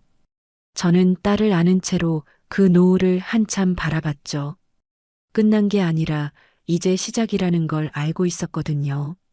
진짜 전쟁은 지금부터였어요. 시어머니와 남편을 내쫓은 다음 날 저는 새벽같이 일어나 변호사 사무실에 전화를 걸었습니다. 학원 동료가 예전에 소개해준 이혼 전문 변호사였는데 상담 예약을 잡고 딸을 어린이집에 맡긴 뒤 곧장 사무실로 향했죠.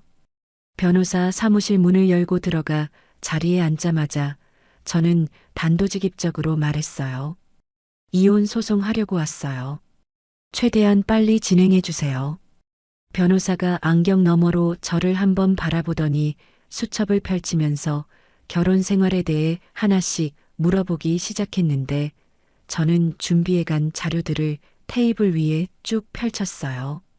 남편의 카페 사업 실패 내역, 신용불량 기록, 시어머니의 무단 합가 정황, 딸을 밀친 당일 찍어둔 아이 팔뚝 사진, 그리고 시어머니가 사람들 앞에서 저를 모욕하는 장면을 손님 중 한 분이 핸드폰으로 찍어둔 영상까지. 변호사가 자료를 하나씩 넘기면서 표정이 점점 굳어지더니 안경을 벗고 저를 바라보면서 말했죠. 충분합니다. 유책 배우자 입증에 어려움이 없겠어요. 그 한마디를 듣는 순간 가슴 한구석에 꽉 막혀 있던 것이 조금 풀리는 느낌이었어요. 변호사와 소송 전략을 짜고 사무실을 나오면서 저는 핸드폰을 꺼내 시어머니와 남편 번호를 차단해 버렸습니다. 몇 년을 그 번호에서 오는 전화와 문자에 시달리면서 살았는데 차단 하나로 이렇게 조용해질 수 있다는 게 실감이 나지 않았죠. 시어머니와 남편은 쫓겨난 뒤 갈 곳이 없어서 처음에는 근처 찜질방을 전전했다더라고요. 나중에 남편 카드 내역을 확인하다가 알게 된 건데 찜질방에서 이틀을 보내고는 역 근처 허름한 모텔로 옮겨 달방 생활을 시작했더라고요. 남편이 차단된 번호로 수십 통의 전화를 시도한 흔적이 통화 기록에 남아 있었고 학원 사무실로도 연락을 했는지 직원이 사모님 남편분이 전화하셨는데요 하고 쪽지를 전해줬어요. 저는 그 쪽지를 구겨 쓰레기통에 넣으면서 고개를 저었죠. 일주일쯤 지났을 때 남편이 아파트 로비에 나타났어요. 경비원한테 제지당에 올라오지는 못하고 로비 소파에 앉아 기다리고 있었는데 제가 딸과 손잡고 현관을 지나가자 후다닥 뛰어와 제 앞에 무릎을 꿇었어요. 두 손을 싹싹 비비면서 입을 열었죠. 수진아, 내가 잘못했어. 다시는 안 그럴게. 엄마한테도 단단히 말해놓을 테니까 한 번만 봐줘. 제발. 눈가에 눈물까지 글썽이면서 애원하는 모습이 처량하기 짝이 없었는데 저는 남편의 눈을 내려다보면서 아무런 감정도 느끼지 못했어요. 예전 같으면 마음이 흔들렸을지도 모르지만 딸의 팔뚝에 찍혀 있던 그 빨간 손가락 자국이 떠오르는 순간 가슴이 돌처럼 단단해지더라고요. 저는 남편의 손을 뿌리치고 딸의 손을 꼭 잡은 채 엘리베이터로 걸어가면서 딱 한마디만 했어요. 변호사한테 연락해. 소송 준비를 본격적으로 시작하면서 변호사가 남편의 재산과 채무 관계를 조사하기 시작했는데 거기서 이상한 게 발견됐어요. 남편의 카드 결제 내역 중에 산부인과 결제가 여러 건 찍혀 있는 게 아니겠어요? 저는 이미 출산한 지 몇 년이 지났고 그 이후로 산부인과에 갈 일이 전혀 없었는데 남편 카드로 산부인과 비용이 결제된 거예요. 거기에 더해 아기용품 매장에서 결제한 내역도 있었고 이름 모를 6명의 계좌로 매달 일정 금액이 이체된 기록까지 나왔죠. 가슴이 쿵 내려앉으면서 손끝이 차갑게 식었지만 저는 감정적으로 무너지기 전에 사실부터 확인해야 한다고 스스로를 다잡았습니다. 변호사를 통해 흥신소에 조사를 의뢰했는데 결과가 나오기까지 열흘이 걸렸어요. 그 열흘 동안 저는 낮에 강의를 하면서도 머릿속에서 끊임없이 최악의 시나리오가 돌아갔고 밤에는 딸을 재우고 나서 침대에 누우면 천장만 바라보며 뜬 눈으로 새벽을 맞았죠. 열흘 뒤 흥신소 보고서가 도착했는데 봉투를 여는 손이 떨렸어요. 사진 여러 장과 조사 보고서가 들어 있었는데 사진 속에는 남편이 젊은 여자와 나란히 걷고 있는 모습, 같이 식당에 들어가는 모습, 그리고 한 오피스텔 건물 앞에서 여자의 어깨에 팔을 두르고 들어가는 모습이 찍혀 있었어요. 보고서에 따르면 그 여자는 남편이 카페를 운영할 때 고용한 알바생이었고 카페가 망한 뒤에도 관계를 이어오면서 오피스텔의 살림까지 차린 상태였다고 해요. 그리고 마지막 페이지에 적힌 한 줄이 제 눈에 박혔어요. 해당 여성 현재 임신 7개월 추정. 사진 속 여자의 배가 불룩하게 나와 있는 게 보였는데 저는 그 사진을 들고 한참을 멍하니 있었어요. 제가 새벽부터 강의하고 딸을 키우고 시어머니의 구박을 견디고 남편의 빚을 갚느라 뼈가 빠지게 살고 있는 동안 이 사람은 제 돈을 빼돌려 다른 여자와 살림을 차리고 아이까지 만들었다니. 배신감이 폭포수처럼 쏟아져 내리는데 이상하게도 눈물이 나오지 않더라고요. 이미 이 사람에 대한 감정이라는 게 남아있지 않았으니까 배신감보다는 내가 이런 사람을 남편이라고 부르며 살아왔다는 자괴감이 더 크게 밀려왔죠. 저는 변호사에게 연락해서 흥신소 보고서를 건넸고 변호사는 추가 조사에 들어갔어요. 그리고 일주일 뒤 한 가지 더 충격적인 사실이 밝혀졌는데 시어머니도 남편의 외도를 알고 있었다는 거였습니다. 흥신소가 확보한 남편과 시어머니의 통화 녹취록에 시어머니의 목소리가 선명하게 담겨 있었죠. 그 애가 아들을 낳으면 데려오면 되지. 수진이한테는 이미 낳은 걸 어떻게 하냐고 강하게 나가. 손주만 데려오면 만사 해결이야. 녹취록을 듣는 순간 저는 변호사 사무실 의자 팔걸이를 너무 세게 움켜쥐어 손톱이 하얗게 질렸어요. 시어머니가 제 딸을 계집애라며 밀치던 이유가 이제야 맞아떨어지더라고요. 처음부터 제 딸은 안중에도 없었고 다른 여자가 낳은 아들을 이미 대체품으로 준비해놓고 있었던 거였으니까요. 제 딸이 그 작고 여린 5살짜리 아이가 이 사람들 눈에는 그저 계집애, 쓸모없는 존재에 불과했다는 사실이 머릿속을 가득 채우면서 이가 갈렸습니다.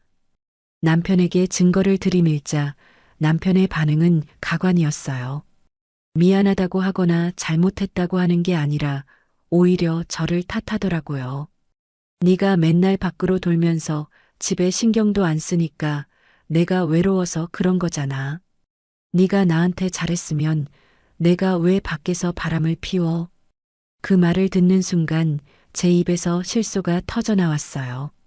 웃음이라기보다는 기가 막혀서 나오는 쓴웃음이었죠.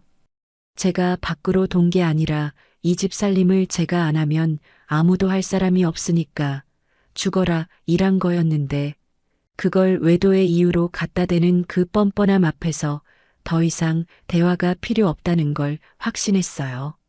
시어머니의 반응도 한심하기는 매한가지였어요.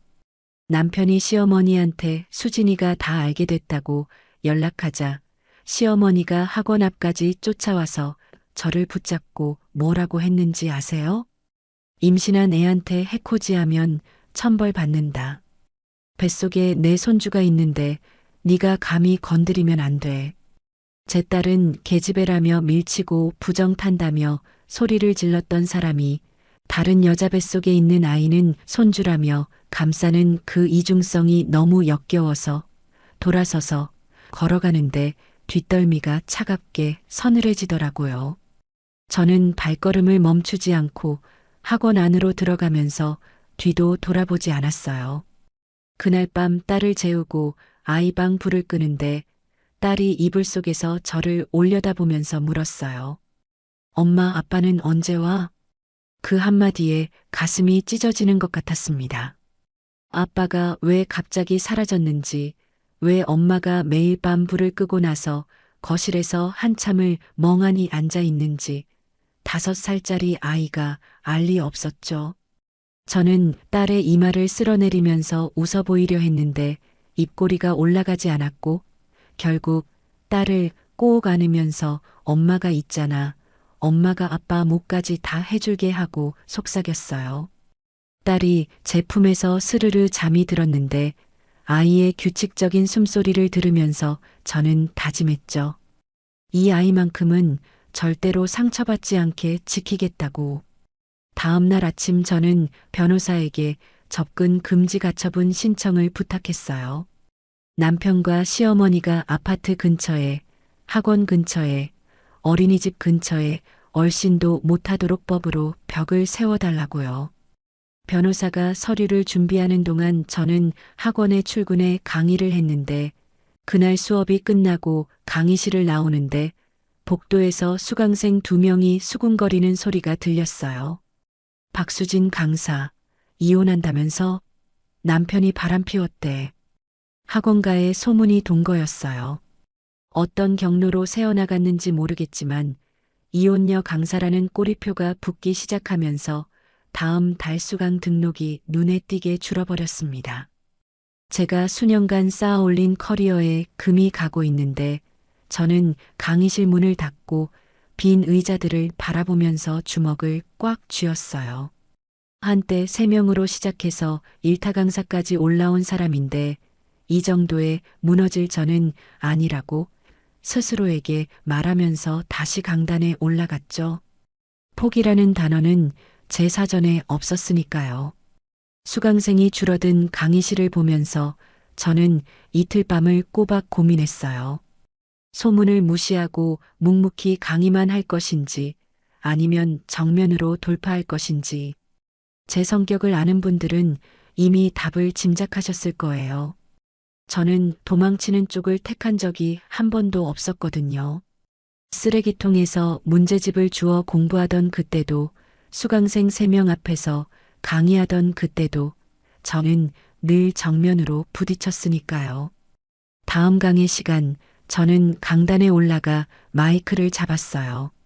교재를 펼치는 대신 학생들을 한번 쭉 둘러보고 나서 천천히 입을 열었죠. 오늘 수업 시작하기 전에 한 가지만 말씀드릴게요.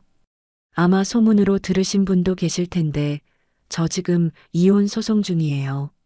남편이 외도를 했고 시어머니의 가정 내 폭력이 있었어요. 숨기거나 변명하고 싶지 않아서 직접 말씀드립니다.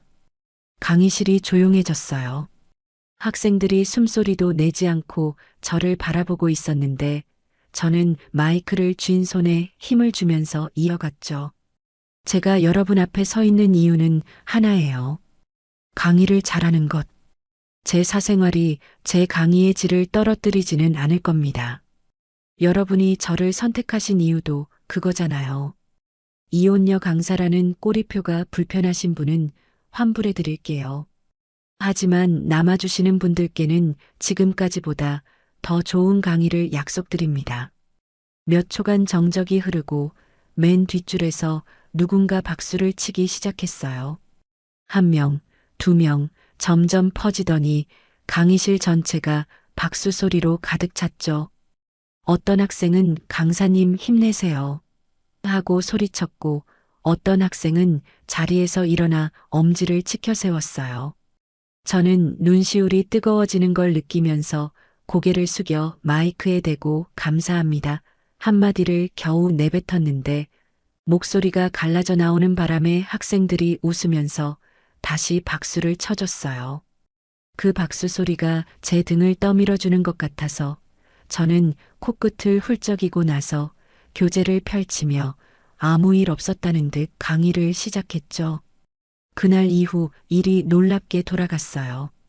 제 고백이 SNS에 퍼지면서 솔직한 강사, 당당한 싱글맘이라는 반응이 쏟아졌고 오히려 수강생이 전보다 늘기 시작했거든요. 저를 응원하는 댓글이 수백 개씩 달렸는데 그 중에는 비슷한 상황을 겪은 분들의 사연도 있었어요. 저도 이혼하고 다시 시작했는데 강사님 보면서 힘을 얻었습니다라는 메시지를 읽을 때마다 제가 거꾸로 위로를 받았죠. 강의실 쪽 전선을 안정시킨 뒤 저는 본격적으로 법적 응징에 들어갔어요. 가장 먼저 상간녀를 상대로 위자료 청구 소송을 걸었는데 변호사가 소장을 상간녀 본인 주소집뿐 아니라 상간녀 부모님 댁으로도 등기 발송했어요. 소장을 받아든 상간녀 부모가 난리가 났다는 소식이 나중에 전해졌는데 아버지가 딸을 불러다 앉혀놓고 유부남하고 이게 무슨 짓이냐며 호통을 쳤다더라고요.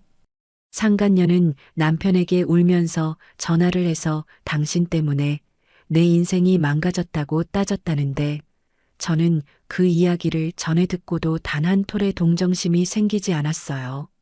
남의 남편인 줄 알면서 살림을 차린 건 그 여자의 선택이었으니까요. 그리고 두 번째 폭탄이 터졌어요.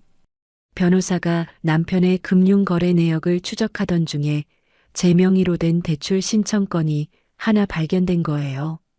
저는 그런 대출을 신청한 적이 없었거든요. 확인해 보니 남편이 제 신분증 사본과 인감을 몰래 가져가 제 명의로 대출을 받으려고 시도한 거였어요. 다행히 은행 심사 과정에서 본인 확인 절차가 걸려서 실행되지는 않았지만 시도한 것만으로도 사문서 위조에 해당했죠.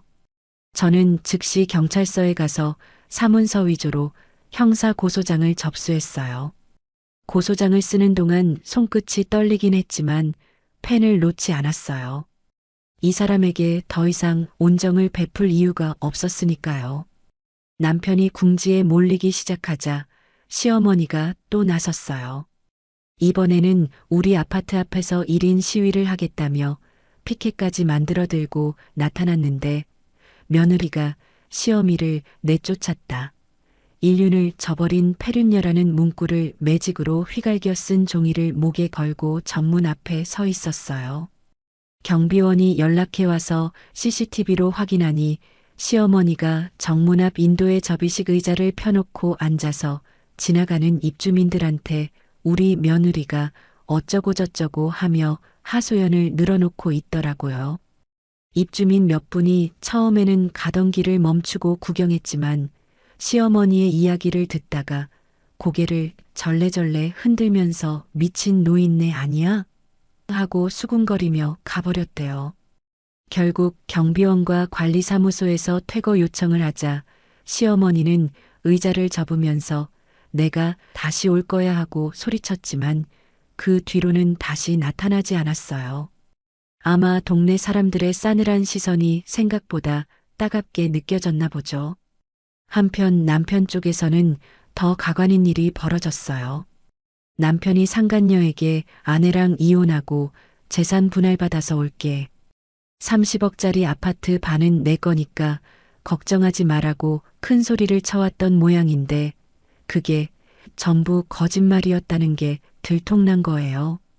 상간녀가 남편의 말만 믿고 출산 준비를 하고 있었는데 아파트가 온전히 제 명의이고 남편에게 재산 분할 받을 것이 사실상 없다는 걸 알게 된 거죠. 상간녀가 남편에게 따지자 남편은 말을 바꾸면서 얼버무렸고 결국 상간녀가 사기꾼이라며 남편을 내쫓았다는 소식이 흥신소를 통해 들어왔어요. 자업자득이라는 말이 이보다 더 정확하게 들어맞는 경우가 있을까 싶었죠.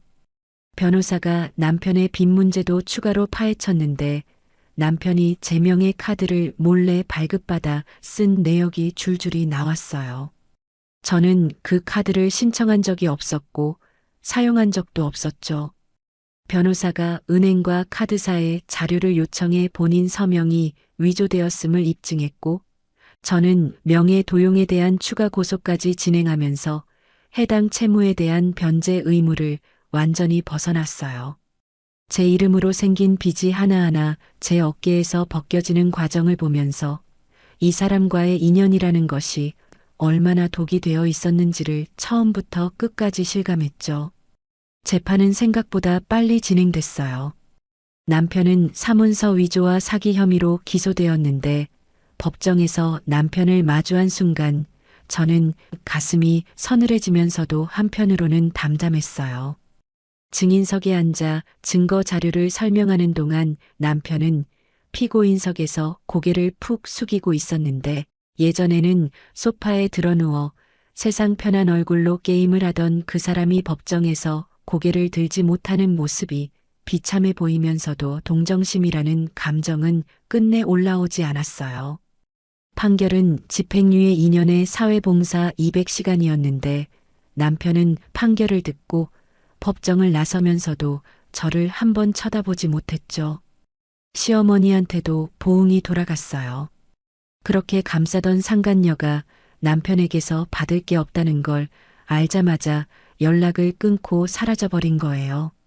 아들은 전과자가 됐고 손주를 낳아줄 거라 믿었던 여자는 도망갔고 며느리한테는 쫓겨났고 기댈 곳이 하나도 남지 않은 시어머니는 충격으로 쓰러져 병원에 실려갔다더라고요.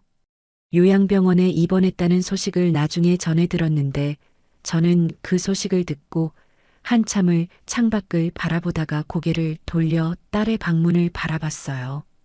그 안에서 콧노래를 부르며 그림을 그리고 있는 딸의 목소리가 들렸는데 저는 그 소리를 들으면서 작게 웃었습니다. 시어머니에 대한 미움보다 딸이 평화롭게 노래를 부르는 이 순간이 제게는 100배, 1000배 소중했으니까요. 이혼 소송 최종 판결이 나온 날 법원 복도를 걸어 나오면서 변호사가 건네준 판결문을 한 장 한 장 넘겨봤어요. 양육권과 친권 모두 제가 가져왔고 남편에게는 월 200만 원의 양육비 지급 판결이 내려졌어요. 물론 전과자의 신용불량자인 남편이 그 돈을 매달 꼬박꼬박 보내줄 리 없다는 걸 저도 알고 있었지만 그건 법적으로 압박하기 위한 장치였고 실질적으로 제 딸은 제가 먹이고 입히고 키울 거였죠. 법원 건물을 나선 저는 어린이집에서 딸을 데리고 나와 택시를 탔어요. 딸이 창밖을 구경하면서 엄마 오늘 어디가? 하고 물었는데 저는 딸의 머리카락을 쓸어넘기면서 오늘은 엄마랑 파티할 거야 하고 대답했죠. 딸이 눈을 동그랗게 뜨면서 파티? 진짜?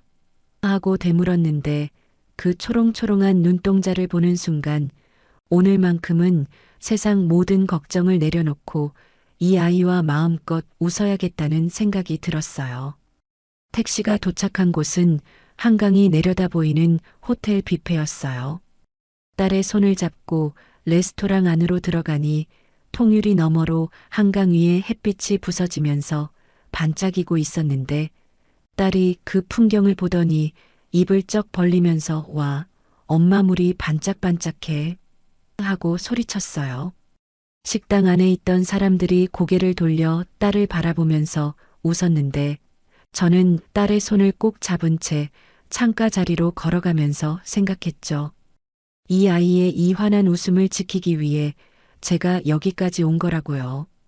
딸이 뷔페 음식 앞에서 눈을 빛내면서 이것저것 접시에 담는 모습을 보고 있으니 가슴 한구석이 뜨거워지면서 코끝이 찡해졌어요. 불과 몇 달 전만 해도 이 아이가 시어머니에게 밀려 바닥에 넘어져 울던 모습이 떠올랐거든요. 그때 팔뚝에 찍혀 있던 빨간 손가락 자국이 겁에 질려 소파 위에서 쿠션을 끌어안고 웅크리던 모습이 아빠를 찾으며 울던 밤의 그 작은 목소리가 파노라마처럼 지나갔는데 저는 케이크를 자르다 말고 포크를 내려놓고 딸의 볼을 양손으로 감싸면서 이마에 입술을 꾹 눌렀어요. 우리 딸 사랑해. 딸이 크림이 묻은 입으로 희히 웃으면서 나도 엄마 사랑해 하고 대답하는데 그 말 한마디가 세상 어떤 판결문보다 제 마음을 든든하게 채워주었어요. 호텔을 나와 집으로 돌아오는 길에 저는 친정 어머니한테 전화를 걸었어요. 신호가 2번 울리자마자 어머니가 받으셨는데 수화기 너머로 왜 무슨 일이야? 하시는 목소리에 걱정이 가득 배어 있었죠. 저는 한 번 숨을 고르고 말했어요. 엄마, 이혼 판결 나왔어. 다 끝났어. 어머니가 한동안 아무 말이 없으셨어요. 수화기 너머로 코를 훌쩍이는 소리만 들리다가 떨리는 목소리로 한마디 하셨죠. 잘했다, 내 새끼. 잘했어. 그 한마디에 제가 그동안 꾹꾹 눌러놓았던 것들이 한꺼번에 올라왔어요. 택시 뒷좌석에서 핸드폰을 귀에 대고 소리 없이 울었는데 옆에 앉은 딸이 제 팔을 잡으면서 엄마 왜 울어?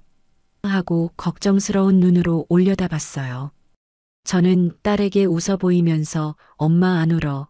기뻐서 그래 하고 말했는데 정말로 그 눈물은 슬픔이 아니라 오랫동안 짊어지고 있던 짐을 내려놓은 사람이 흘리는 안도의 눈물이었어요. 전화를 끊기 전에 저는 어머니한테 한 가지를 더 말씀드렸어요. 엄마, 서울 올라와. 나랑 같이 살자.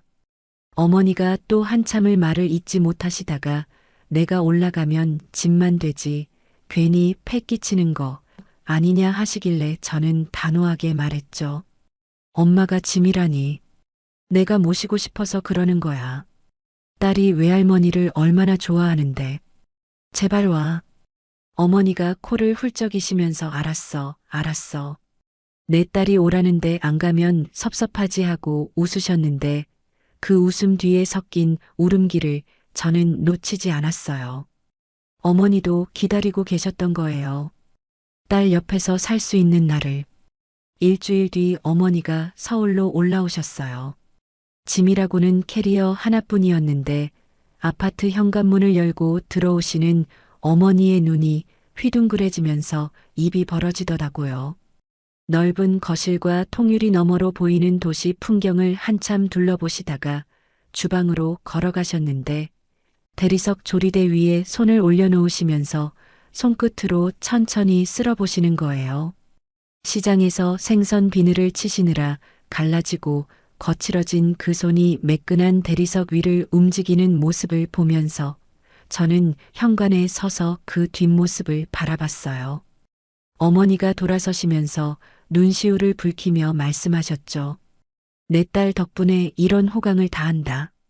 저는 어머니한테 다가가 두 팔로 안으면서 엄마 지금까지 고생만 했으니까 이제 나한테 기대하고 말했는데 어머니의 어깨가 제 품 안에서 들썩이는 게 느껴졌어요. 어머니가 우시는 거였죠. 소리를 죽이고 우시는데 그 울음에는 수십 년간 쌓여온 고단함과 미안함과 안도가 전부 녹아 있는 것 같았어요. 어머니의 등을 천천히 토닥이면서 저도 모르게 눈물이 뺨을 타고 흘러내리더라고요. 딸이 자기 방에서 뛰어나와 외할머니 하고 소리치면서 어머니 다리에 매달렸는데 어머니가 눈물을 닦으면서 딸을 번쩍 안아 올리셨어요.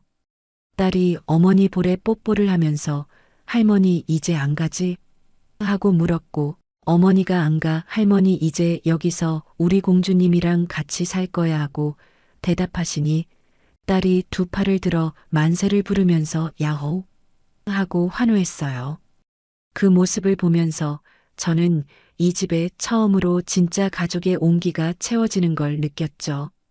어머니가 오시고 나서 집안 분위기가 완전히 달라졌어요. 어머니는 매일 아침 일찍 일어나 부엌에서 아침을 차리셨는데 그 냄새가 집안 가득 퍼지면 딸이 잠에서 깨 부엌으로 달려가 어머니 옆에 서서 조잘조잘 이야기를 했어요. 어머니는 딸에게 반찬 하나하나를 설명해 주시면서 이건 시금치나물이야. 뼈 튼튼해지는 거야 하고 가르쳐 주셨고 딸은 할머니 이것도 알려줘. 저것도 알려줘 하면서 어머니 곁을 떠나지 않았어요. 시어머니가 이 집에 있을 때는 딸이 거실에 나오는 것조차 눈치를 봤었는데 외할머니가 오고 나서는 집 안 어디든 뛰어다니면서 까르르 웃는 모습이 하루가 다르게 밝아지더라고요. 아빠의 빈자리를 느끼지 못하는 것 같았어요. 아니, 어쩌면 빈자리가 아니라 처음부터 채워진 적이 없었던 자리였는지도 모르죠. 그 자리를 외할머니의 사랑이 가득 메워주고 있었으니까요. 저도 다시 일에 전력을 쏟기 시작했어요.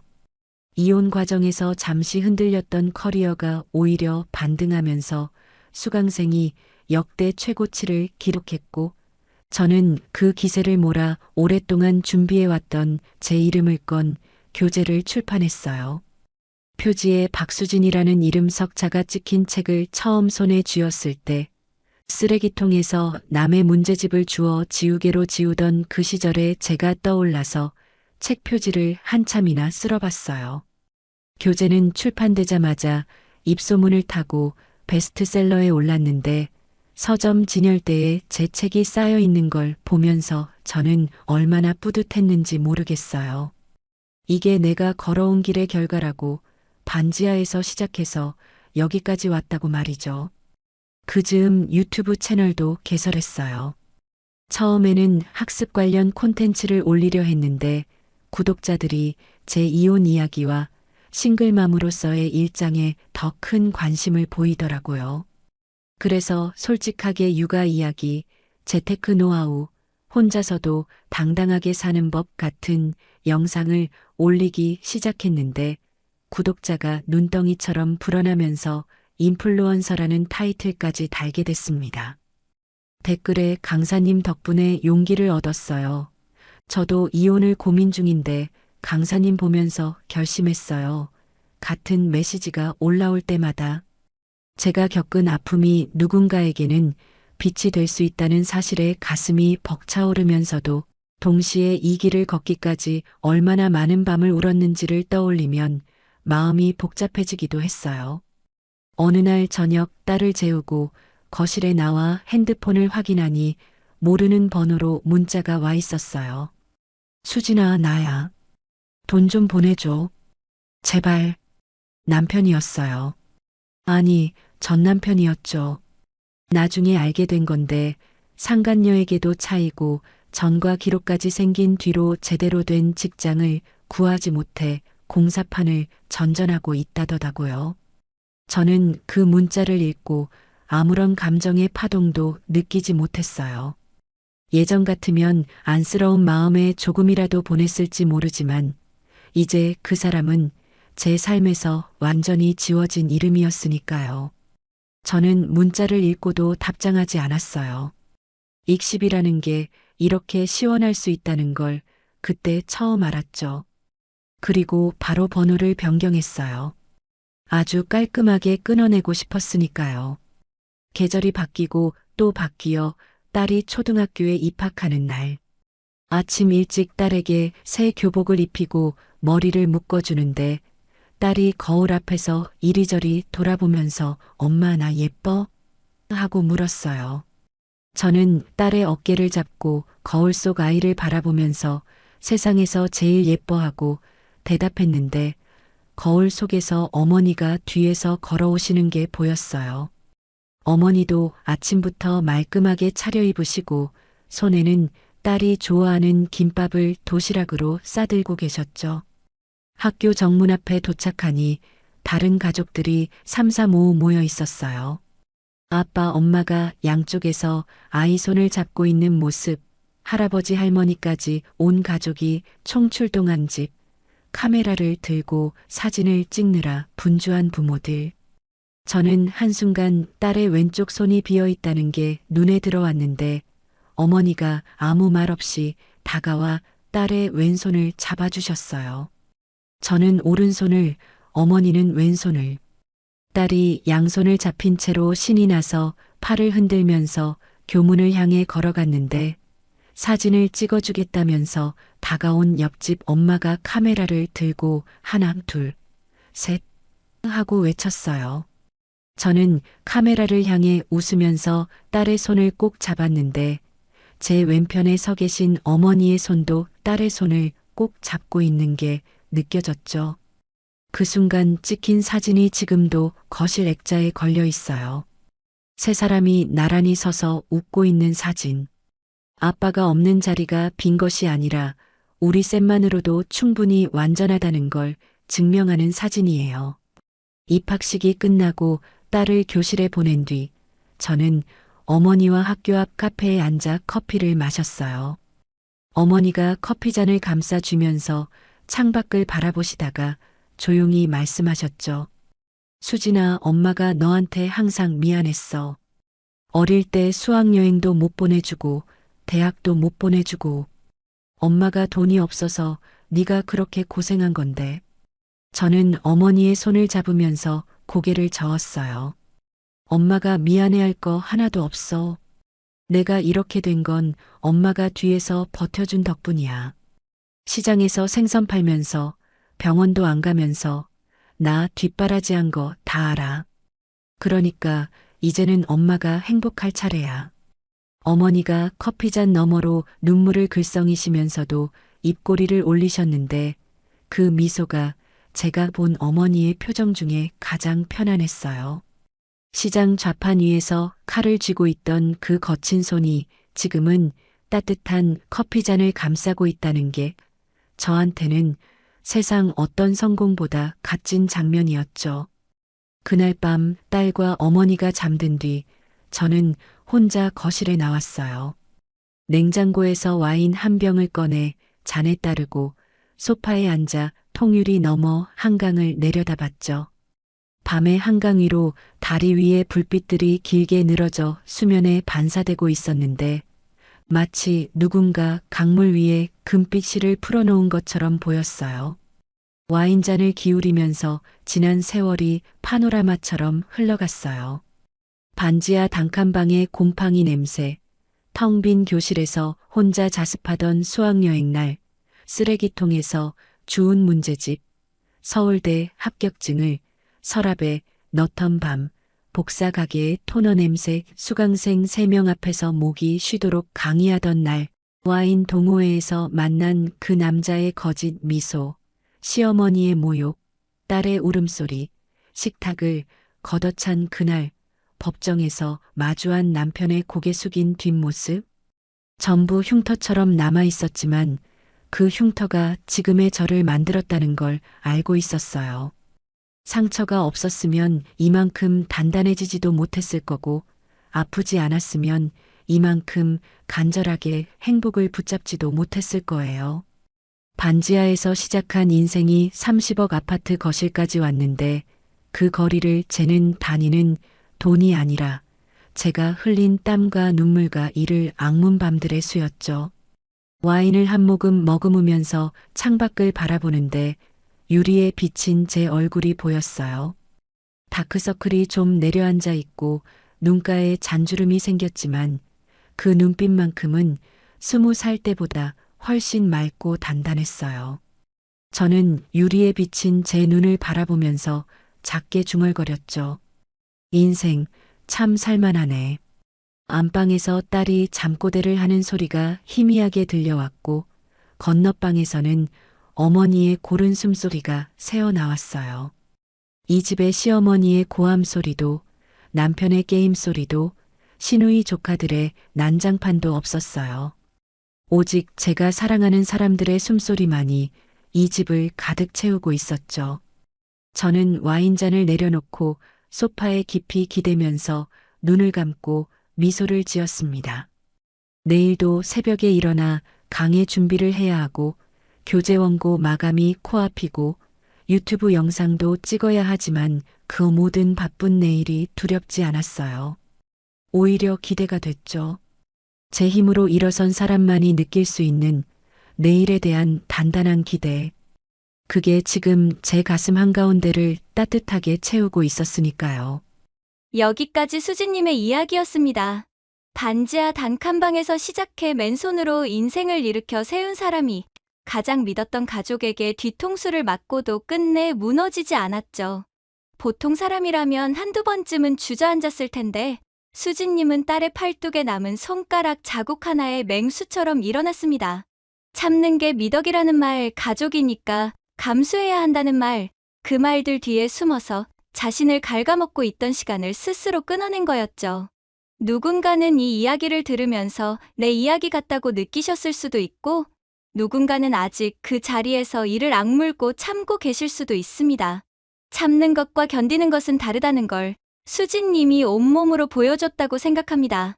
견디는 건 내일을 위해 힘을 모으는 거지만 참기만 하는 건 결국 자기 자신을 잃어버리는 거니까요. 지금 힘든 시간을 보내고 계신 분이 있다면 수진님처럼 당신도 충분히 다시 일어설 수 있다는 걸 기억해 주셨으면 합니다. 수진님께 응원의 댓글을 남겨주세요. 큰 위로가 돼줄 거예요. 오늘도 끝까지 함께 해주셔서 감사합니다.